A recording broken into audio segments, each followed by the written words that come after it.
आप सबको मेरा नमस्कार।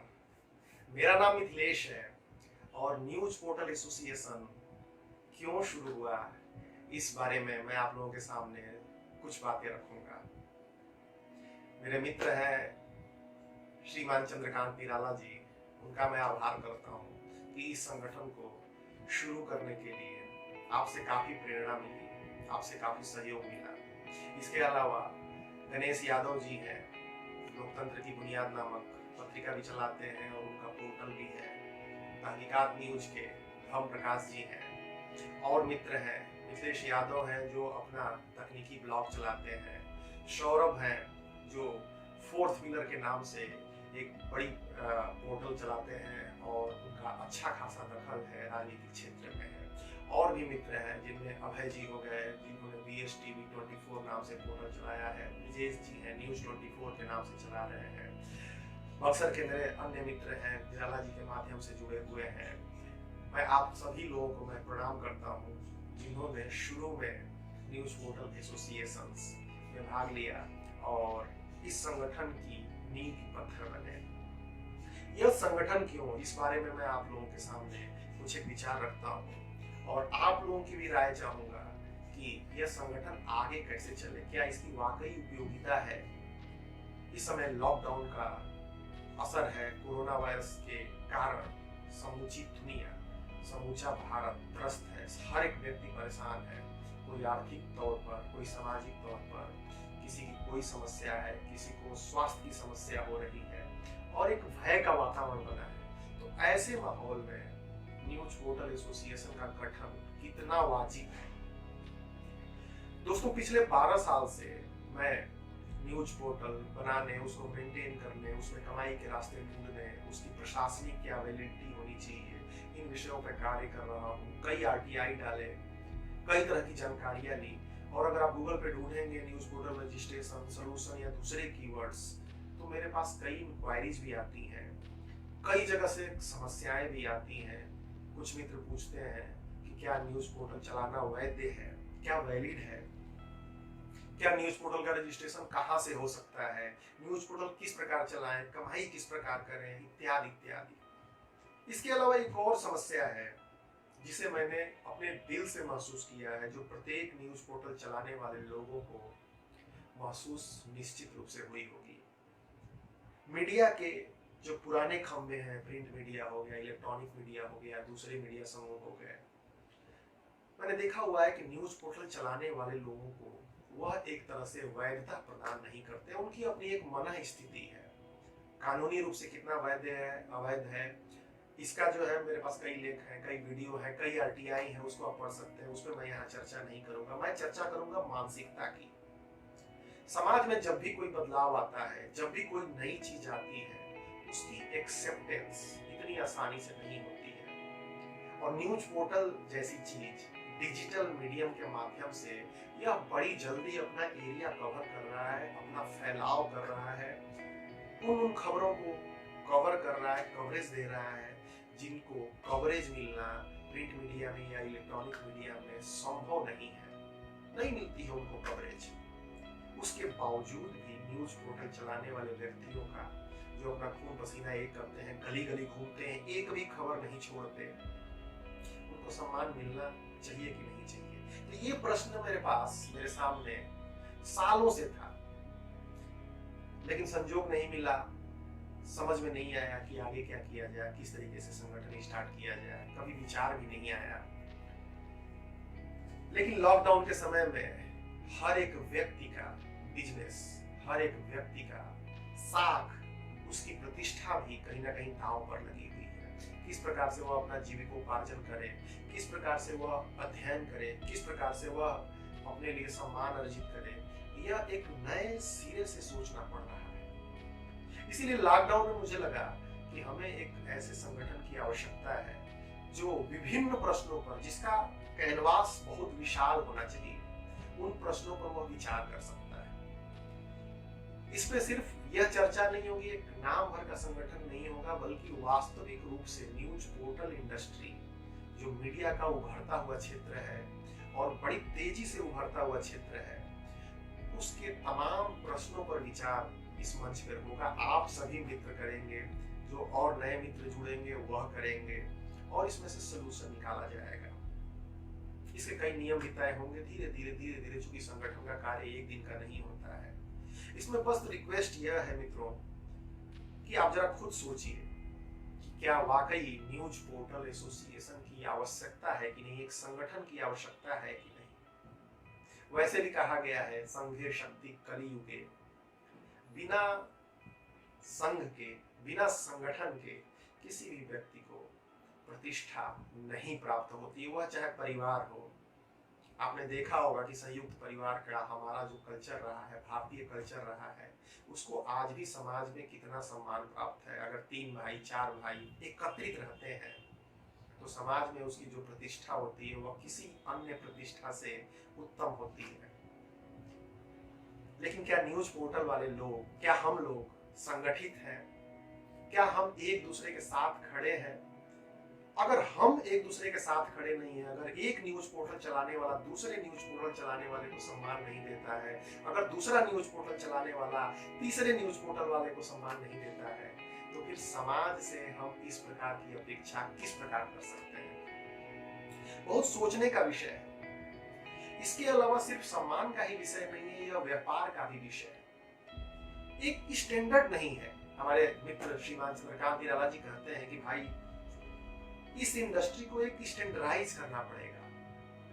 कोई पोर्टल वाला व्यक्ति किसी के पास 100 रुपए के लिए चला जाता है, कोई 500 के लिए चला जाता है, कोई 5000 के लिए चला जाता है। ठीक है, यह एक मार्केट का कॉम्पिटिटिव एक उसका नेचर है, लेकिन क्या यह उत्तम नहीं होता कि हम उसके दिमाग में एक व्यापार का निश्चित तरीका भी कहीं ना कहीं उसको एक प्लेटफॉर्म देते, कहीं ना कहीं उसकी एक सोच विकसित करते कि एक स्टेबल तरीके से बढ़ने पर व्यापार भी आएगा और सम्मान भी मिलेगा। नतीजा क्या होता है? अगर यह स्टैंडर्ड नहीं होता है तो एक ही शहर में 10 पोर्टल चलाने वाले लोग एक दूसरे की टांग खींचने को विवश होते हैं, क्योंकि स्टैंडर्डाइजेशन नहीं है। एक विज्ञापन वाले के पास कोई 100 रुपए में चला जाता है, कोई मुफ्त में छाप देता है, किसी का अपना एक स्टैंडर्ड होता है। तो इसको कहीं ना कहीं हम एक स्टैंडर्ड फॉर्मेट में ला सकते हैं। कई बार ऐसा भी होता है कि छुटपुट कार्य करने से हमारे संगठन की ताकत नहीं होती। जैसे किसी नेता को चुनाव ही लड़ना है, अलग अलग न्यूज पोर्टल्स वाले हैं, अलग अलग उस देखता है कि 10 न्यूज पोर्टल वाले हैं, 10 तरीके की बातें उससे करते हैं, जबकि मीडियम एक ही है। तो यह स्टैंडर्डाइज करने का हमारे पास एक सुनहरा अवसर है न्यूज पोर्टल एसोसिएशन के द्वारा, जो हमारे सम्मान के साथ साथ हमारे व्यापार को भी एक स्टेबिलिटी देगा। तीसरा पॉइंट जो मुझे जरूरी लगा इस न्यूज पोर्टल एसोसिएशन को गठित करने के पीछे, जिसके लिए मैं आप सभी मित्रों से प्रार्थना कर रहा हूँ, जिसके लिए हम आगे संघर्ष करेंगे। तीसरा पॉइंट है मित्रों कि किसी भी विषय को, किसी भी इंडस्ट्री को आगे बढ़ने के लिए शोध की आवश्यकता होती है, रिसर्च की आवश्यकता होती है। न्यूज पोर्टल इंडस्ट्री किस प्रकार से स्टेबल हो, इसमें रिसर्च की बड़ी कमी है। और रिसर्च कोई आसमान से चीजें नहीं आती हैं। रिसर्च आप ही मित्रों में से कोई एक व्यक्ति जिसने कुछ नया प्रयोग किया है, अगर वह अपना प्रयोग दूसरों को बताता है तो इसका लाभ पूरी इंडस्ट्री को होता है। अकेले वह हो सकता है कि एक सीमित मात्रा में लाभ उठा ले, और अगर वो दूसरों को बताता है तो ऐसा नहीं कि उसका लाभ कम हो जाएगा, लेकिन न्यूज पोर्टल इंडस्ट्री एक शोध के साथ आगे बढ़ सकेगी। उसके पास अपने फैक्ट्स होंगे, उसके पास अपने रिसर्च होंगे, उसके पास अपने आंकड़े होंगे। अभी क्या आप में से किसी को पता है कि एक जिले में न्यूज पोर्टल इंडस्ट्री वाकई कितने यूजर्स को एरिया को कवर करती है? हम कितने लेवल तक प्रभावित कर पाते हैं लोगों को? यूजर्स को क्या चाहिए, क्या नहीं चाहिए, विज्ञापन दाताओं को क्या एग्जैक्टली चाहिए, क्या नहीं चाहिए? आप ही मित्रों में से कई लोगों ने अलग अलग अनुभव किया है। इस फोरम पर हम उसको चर्चा कर सकेंगे, जिसका लाभ इस पूरी इंडस्ट्री को मिलेगा। एक स्टैंडर्डाइजेशन होगा। तो शोध, विचारों का आदान प्रदान यह बहुत आवश्यक है, जो कि लॉकडाउन के समय में भी और हमेशा हमारे लिए बड़ा लाभदायक सिद्ध होगा। तो शोध करने के लिए भी इस विषय की आवश्यकता लगी, इस प्लेटफॉर्म की आवश्यकता लगी। इसके अलावा मित्रों एक चीज और हमें समझ में आती है कि टेक्निकल प्लेटफॉर्म्स पर कई मित्र पोर्टल चलाते हैं और सही जानकारी न होने के कारण उनको समस्या हो जाती है, कभी उनकी वेबसाइट बंद हो जाती है, कभी उनका ऐप बंद हो जाता है। कई बार टेक्निकल दुनिया के लोग अगर ऐसी कोई हेल्प करते हैं, ऐसा कोई अपना कार्य करते हैं, तो उसमें भी एक स्टैंडर्डाइजेशन नहीं है। वह व्यक्ति अपने अनुभव से कई बार धोखा खाता है। तो इस तरह की चीजें भी हम एक दूसरे के साथ एसोसिएट कर सकते हैं। पांचवी चीजें अगर मैं गिनाऊं इस पोर्टल के, इस न्यूज पोर्टल एसोसिएशन के गठन के पीछे, तो अगर हमारा एक संगठन बनेगा, तो संगठन जैसे ही बनता है आपकी ताकत बन जाती है, और जब ताकत बन जाती है तो वह कमाई के अवसर के रूप में तब्दील हो जाती है। अगर 10 न्यूज पोर्टल वाले किसी एक जिले में, कल्पना करें, आप अपने शहर को कल्पना कर लें, अगर सभी संगठित हो जाए, तो जरा कल्पना कीजिए कि क्या परिणाम को नहीं बदला जा सकता? क्या प्रभावित नहीं किया जा सकता? क्या समाज में अपना योगदान सुनिश्चित नहीं किया जा सकता? अवश्य किया जा सकता है। अगर किसी न्यूज पोर्टल चलाने वाले व्यक्ति के साथ कोई प्रताड़ना होती है, तो उसके साथ हम संगठित रूप से खड़े भी हो सकते हैं। और जब हम संगठित रूप से खड़े होंगे, तो कोई भी मठाधीश हो, कोई भी प्रशासनिक अफसर हो, कोई भी राजनेता हो, हमारी आवाज को कुचलने का साहस नहीं कर पाएगा। और लॉकडाउन के समय में जब समस्त इंडस्ट्रीज क्राइसिस के फेज से गुजर रही हैं, तो हमें भी आवश्यकता है, हम भी क्राइसिस में हैं, हम सभी क्राइसिस में हैं। हमारी आमदनी पर फर्क पड़ा है, हमारी सामाजिक स्थिति पर फर्क पड़ा है, कार्य करने की क्षमता पर फर्क पड़ा है। उस चीज को हम यहाँ पर ढूंढें, यहाँ पर सोल्यूशन निकालें, ये मेरी रिक्वेस्ट है। बस आप लोगों से एक ही दरख्वास्त है कि सक्रिय रहें, अपने पोर्टल के लिए, अपने कार्य के लिए आप लोग पूरा समय निकालते हैं, और यह आपका अपना ही कार्य है। यह संगठन पूरी तरह से निस्वार्थ भाव से आगे लेकर चला जाएगा, ऐसा मेरा संकल्प है, ऐसा हम सभी मित्रों का संकल्प है, जितने लोग हमसे जुड़े हुए हैं। आगे भी इसको एक नियम के तहत चलाया जाए, ऐसी मेरी इच्छा है। नियम का गठन आप लोग कीजिए, सीमा निराला जी हो गए, बाकी मेरे मित्र हो गए, सभी लोग इस पर कार्य कर रहे हैं, सभी लोग अपने सुझाव दे रहे हैं, लेकिन अपने समय का थोड़ा हिस्सा निकालिए। सभी लोग सक्रिय रहेंगे तभी यह संगठन चलेगा। किसी एक व्यक्ति के करने से संगठन का रूप नहीं आएगा, और जब तक संगठन का रूप नहीं आएगा, यह अपने मूल उद्देश्यों को, चाहे सम्मान हो, चाहे कमाई का अवसर हो, चाहे संगठन का लाभ हो, चाहे प्रताड़ना से बचने की जरूरत हो, चाहे शोध की जरूरत हो, सीखने की, हम यह हासिल नहीं कर पाएंगे। आप मित्रों की क्या राय है? इस संगठन में क्या शामिल किया जाना चाहिए? क्या नियम बनाए जाने चाहिए?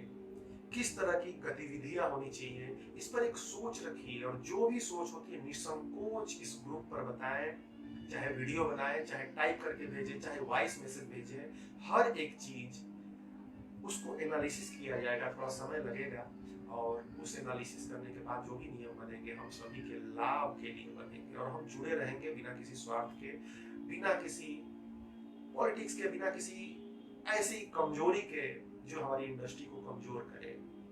न्यूज पोर्टल इंडस्ट्री एक बेहद ही उभरता हुआ क्षेत्र है, और आप सब इसको बेहतर जानते हैं। अपनी राय अवश्य दीजिए। मिथिलेश का आप सबको नमस्कार।